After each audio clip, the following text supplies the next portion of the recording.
Good morning student. आज हम खंड 2 का पहला चैप्टर मानव स्वास्थ्य पढ़ेंगे। आज हम पढ़ेंगे कि एक मनुष्य स्वस्थ कैसे रहे, स्वास्थ्य की परिभाषा क्या है, स्वास्थ्य को प्रभावित करने वाले कौन कौन से कारक हैं। आज हम इस समूह के बारे में विस्तार से पढ़ेंगे। सबसे पहले हम ये जान लें स्वास्थ्य का अर्थ क्या है। देखो, लोग हष्ट पुष्ट होते हैं तो उनसे कोई पूछता है भैया कैसे हो, तो अगर वो रोगग्रस्त नहीं है तो कहते हैं हाँ हम स्वस्थ हैं, लेकिन वह व्यक्ति पूर्णतः स्वस्थ नहीं कहलाता है। स्वस्थ व्यक्ति वही है जो शारीरिक, मानसिक और सामाजिक रूप से स्वस्थ होता है। अब हम इसको डिटेल में अभी हम आपको पढ़ाएंगे कि शारीरिक रूप से स्वस्थ व्यक्ति कौन है, मानसिक रूप से व्यक्ति पूरी तरह स्वस्थ कैसे है और सामाजिक रूप से व्यक्ति कैसे स्वस्थ कहलाएगा।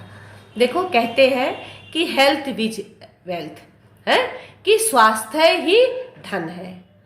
देखो, एक स्वस्थ व्यक्ति धन अर्जित कर सकता है, लेकिन एक अस्वस्थ धनी व्यक्ति अगर चाहे कि हम पैसे से अपना स्वास्थ्य खरीद लें तो ये नामुमकिन है। इसलिए मनुष्य के जीवन में स्वस्थ होना बहुत जरूरी है। मनुष्य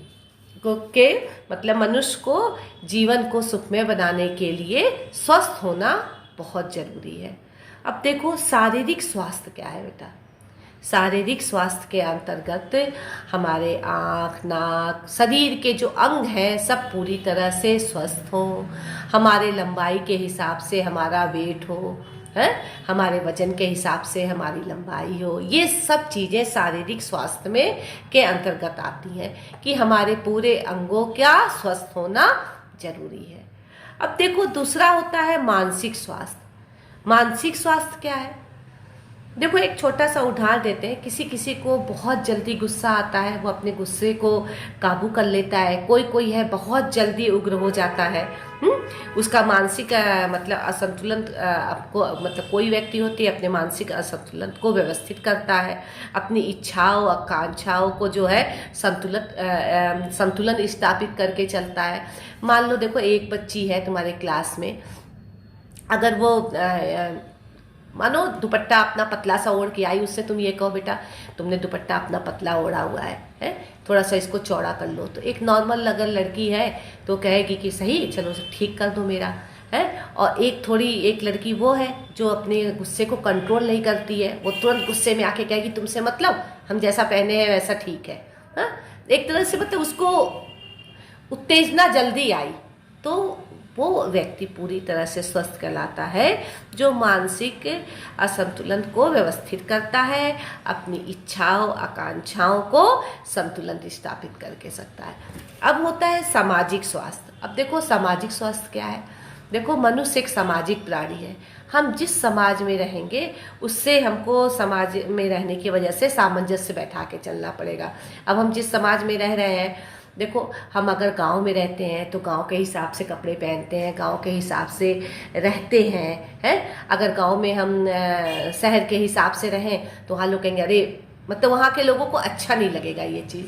तो जैसे माहौल में हम रहते हैं उस हिसाब से हमें चलना रहता है। भाई देखो, अब हमारे देश की अगर अलग कल्चर है, अमेरिका लोग की अलग कल्चर है, वहाँ लोग अगर एक दूसरे से नमस्ते भी करते हैं तो गले मिल के किस करके करते हैं, लेकिन हमारे भारत की तो ये परंपरा नहीं है, हम हाथ जोड़ के नमस्ते करते हैं। तो हम कितना भी अमेरिका बड़ा देश कहा जाएगा, लेकिन यहाँ हम एक दूसरे को मिलते हैं तो अगर किस करें तो ये तो अच्छी बात नहीं है। यहाँ के लोग उस चीज़ को अच्छा नहीं मानते हैं। तो हम जैसे समाज में रहते हैं, समाज के हिसाब से हमको सामंजस्य बैठा के चलना पड़ता है। दूसरी बात, हम समाज में हैं तो दूसरे के दुख में सुख में हमको शामिल होना जरूरी होता है। हम समाज में दूसरे के दुख सुख में शामिल हों, प्रेम, दया, सहयोग की भावना रखें, तभी तो हमें समाज भी कि मानेगा। नहीं तो हम समाज से अलग, नहीं हम उसके दुख में दुखी नहीं जाएंगे, सुख में नहीं शामिल होंगे, अपना अलग हम रहेंगे। तो इस तरह से कहने से समाज हमें अपने से अलग कर देगा। तो हम सामाजिक स्वस्थ तभी कहलाएंगे जब समाज से सामंजस्य बैठा के चले। तो एक व्यक्ति पूरी तरह स्वस्थ तब कहलाएगा जब वह शारीरिक रूप से स्वस्थ हो, मानसिक रूप से स्वस्थ हो और सामाजिक रूप से स्वस्थ हो। शारीरिक रूप से स्वस्थ वही व्यक्ति कहलाएगा जो पूर्णतः उसके शरीर के सारे अंग ठीक ठाक कार्य करते हों, सब स्वस्थ हों, सब ठीक ठाक हों। मानसिक रूप से व्यक्ति स्वस्थ तब कहलाएगा जब वो अपने मतलब कि मानसिक संतुलन को बना के चले और अपनी इच्छाओं आकांक्षाओं को संतुलन स्थापित करके चले। सामाजिक स्वस्थ व्यक्ति वह कहलाएगा जो समाज से सामंजस्य बैठा के चले, सबके दुख सुख में शामिल हो करके, सबके दया प्रेम की भावना रख करके जब समाज में रहे। अब देखो, अब हम ये पढ़ेंगे शारीरिक स्वास्थ्य को कौन कौन से कारक प्रभावित करते हैं, कि कौन कौन से कारक हमारे शारीरिक स्वास्थ्य पे प्रभाव डालते हैं। शारीरिक स्वास्थ्य जो है उनसे खराब हो जाता है। देखो, कुछ ऐसे कारण हैं जो शारीरिक स्वास्थ्य को प्रभावित करते हैं। पहला, अनुवांशिकता। देखो, कभी कभी जो हमारे मम्मी पापा जो बाबा दादी से जो परंपरा, मतलब कि जो वंश से कुछ चीज़ें ऐसी होती हैं, लंबाई है, लोगों को चश्मा लगाना, कई ऐसी बीमारियां जैसे गठिया है, शुगर है, डायबिटीज है, ये सब बीमारियां जो है वंश से चली आती हैं। अगर हमारे वंश में किसी को है तो हमें भी वो हो जाएगा, वो हमारे शरीर को प्रभावित करेगी।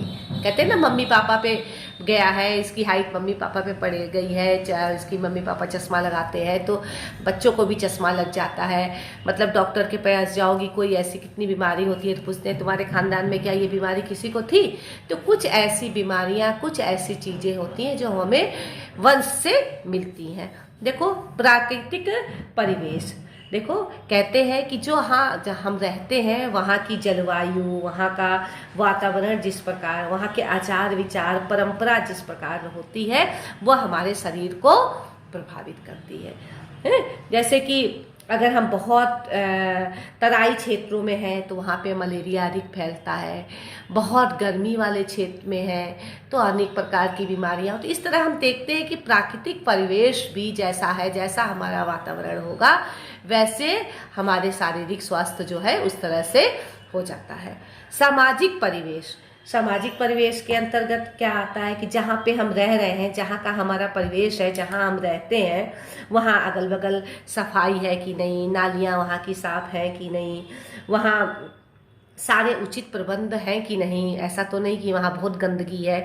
ये सब समाज में जहाँ हम रहते हैं वहाँ के अगल बगल का वातावरण भी हमारे शारीरिक स्वास्थ्य को प्रभावित करता है। व्यक्तिगत कारण। कुछ मनुष्य की आदतें भी होती हैं जो उसके स्वास्थ्य को प्रभावित करती हैं, जैसे कि उसका उठना बैठना, उसके खाने पीने की आदतें, ये सारे चीज़ें जो है मतलब कि शारीरिक स्वास्थ्य को प्रभावित करती हैं। कहते हैं ना, जैसा खाए अन्न वैसा क्या होए मन। कहते हैं जैसा व्यक्ति खाना खाता है, जैसी उसकी आदतें होती हैं, उसी हिसाब से उसका मन भी होता है, उसी हिसाब से उसका स्वास्थ्य भी होता है। अब देखो, हम पढ़ेंगे स्वास्थ्य रक्षा के प्रमुख उपाय। किस प्रकार हम अपने स्वास्थ्य को अच्छा बना सकते हैं। देखो, पहला है संतुलित भोजन करके हम अपने स्वास्थ्य को अच्छा बना सकते हैं।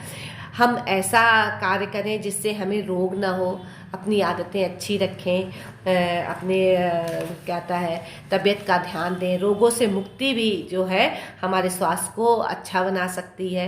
रहन सहन और दिनचर्या, हमारी आदतें कैसी है, रहन सहन कैसा है, हम कब उठते हैं, कब सोते हैं, क्या हमारी हैबिटें हैं, वो भी हमारे स्वास्थ्य रक्षा में बहुत बड़ा कहता है लाभ पैदा करती हैं।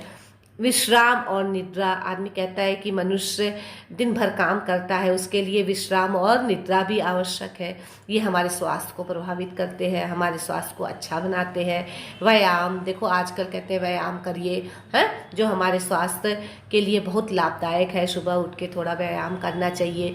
नशीली पदार्थों से छुटकारा। कोई भी हमें नशीली पदार्थों का सेवन नहीं करना चाहिए। देखो, बहुत से लोग होते हैं पान बीड़ी सिगरेट का पीते हैं, उससे क्या होता है, उनका स्वास्थ्य खराब होता है। ये सब आदतें जो है वो हमारे स्वास्थ्य को खराब करती हैं। जनसंख्या, कहते हैं जितने कम लोग रहेंगे घर में उतने लोग का अच्छे से ध्यान होगा। जिस परिवार में अधिक लोग रहते हैं उस परिवार में सबका ध्यान नहीं दिया जा सकता, इसलिए कम जनसंख्या होना भी हमारे स्वास्थ्य रक्षा का बहुत महत्वपूर्ण कारण है। कुछ समाज की ऐसी कुरीतियां हैं, जैसे सुबह उठ के जाओ और गंगा नहाओ है, और भी तमाम से ऐसे व्रत रखो, या बहुत समाज की ऐसी आदतें हैं जो हमारे स्वास्थ्य को क्या करती हैं, प्रभावित करती हैं। जैसे मान लो कि पुराने ज़माने में कहता है बाल विवाह, ये सब चीज़ें भी विधवा का शादी न करना, इस तरह तमाम समाज की ऐसी कुरीतियां हैं जो हमारे स्वास्थ्य को प्रभावित करती हैं। समझ में आया?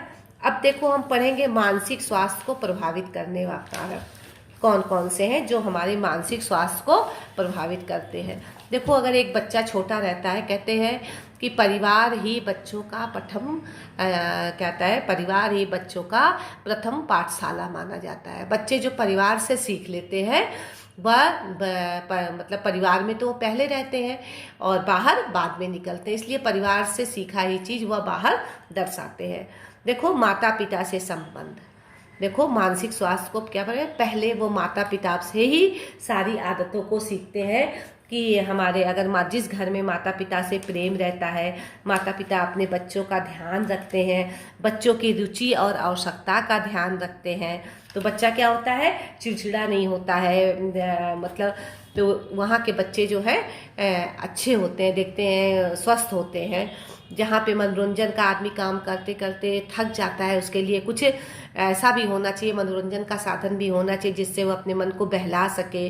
कहते हैं कि जिम्मेदारी की भावना, एक व्यक्ति जिसके ऊपर जिम्मेदारी नहीं होती है वह जो है कहते हैं कि मन चढ़ा हो जाता है कि नहीं। जिम्मेदारियां भी ऐसी होती हैं जो मनुष्य के स्वास्थ्य को बनाए रखती हैं, कंट्रोल की रहती हैं। मनुष्य बहकने नहीं पाता है, अपनी जिम्मेदारी समझते हुए कार्यों को करता है।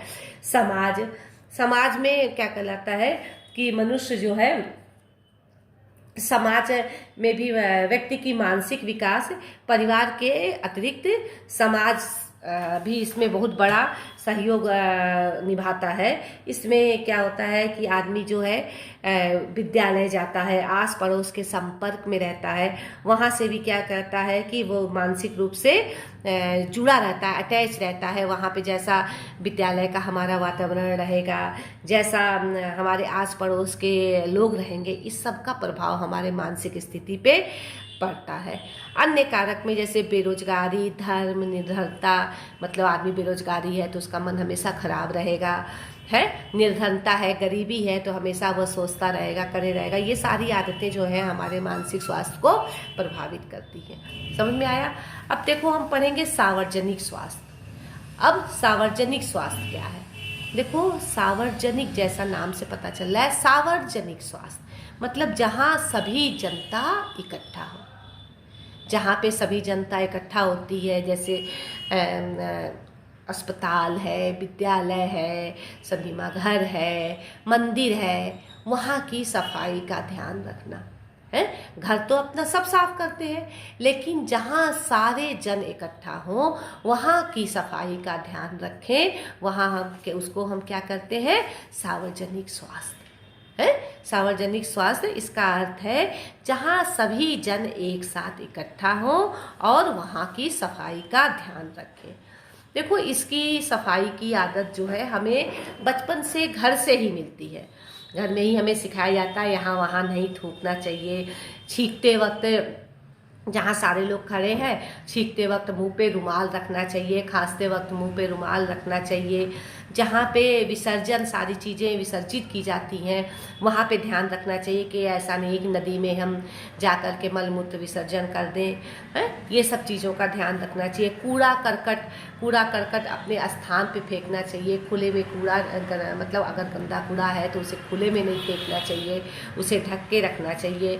सड़क और नालियों में गंदगी नहीं फेंकना चाहिए। तो ये सब का क्या होता है, हमारे सार्वजनिक सफाई का ध्यान होता है, ध्यान देना पड़ता है जहाँ पे सारी जनता इकट्ठा होती है।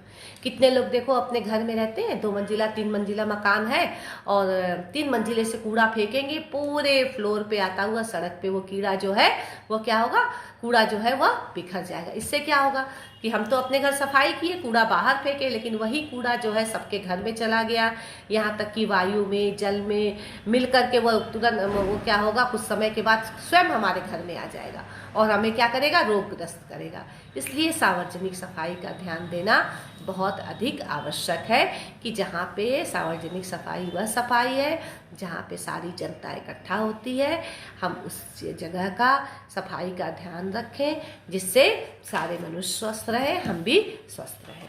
इस लेसन में देखिए बेटा यही आपका है और ये हम आपको नोट्स भेज रहे हैं और ये भी आप लिख लीजिएगा और इसके अति लघु क्वेश्चन भी हमने कर दिए हैं, इसको भी आप कॉपी पे उतार लीजिएगा। ये खंड 2 का पहला चैप्टर यानी कि चैप्टर नंबर 6 है, ये आप इसको लिखिएगा। ये मत समझिएगा कि मैम जो है 2 पाठ पढ़ाई अब 6वें पे कैसे आ गई। ये खंड 2, हर लेसन से आपको 1-1, 2-2 चैप्टर पढ़ना है। और बेटा नेक्स्ट, अब आप सारे लोग जो हैं बुक खरीद लिए होंगे। अभी तो मुझे 2 काम करना पड़ा था, एक तो सारे बुक से ये नोट्स बनाने पड़ रहे थे, फिर उसी से हमको पढ़ाना पड़ रहा था और फिर उसके बाद क्वेश्चन आंसर भी देना पड़ रहा है। तो अब आप नेक्स्ट क्लास में अपने बुक खोल के बैठिएगा और मैं भी जो है ये बुक से पढ़ाऊँगी, ठीक है। फिर हमें ये काम नहीं करना पड़ेगा, ये हम सीधे बुक से पढ़ाएंगे और आपको क्वेश्चन आंसर करा देंगे। और आपको ये समझ में भी आ गया होगा कि कैसे मैम नोट्स बनाती हैं, इस तरह से आप नोट्स बना लेंगे तो आपको पढ़ने में इजी रहेगा, ठीक है। Thank you, bye.